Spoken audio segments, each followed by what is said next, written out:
संख्या असलेली संस्था आहे मसावताई एक हायस्कूल त्याचा माणूस माझ्या गावात सांगत होता तर त्याला सांगितलं सांग तुझ्या संस्थेमध्ये शिकून किती आदिवासी पोरं नोकरीला लागले मसावत मध्ये एकही आदिवासीचा पोरगा नोकरीला नाही त्याचा मसावतचा 1962 तालुक्याचे राजकीय आपण असे प्रश्न आपण विचारले पाहिजे की माझ्या गावामध्ये तुझी संस्था आहे शाखा आहे आणि आम्हाला राग येतो शिवाताई किंवा वाद बिघडवण्यासारखं माझ्या अशा संस्थांचं म्हणून आमची आम्हाला सर्व संघटनेमध्ये अमरसिंग महाराजांनी आंदोलन शिकवली तिथं शिक्षण म्हणजे बाबा एकदम शाळा तालुका शिक्षणाच्या बाबतीत एकदम सोय आहे नंदुरबार जिल्ह्यात आणि जिथे मी जन्माला आलो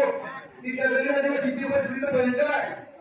सिंदखेड तालुक्यात काल मला त्यांनी बोलवलं आदिवासी दिनानिमित्त मी त्यांना प्रश्न विचारलाय 25-30 हजाराचा महाग होता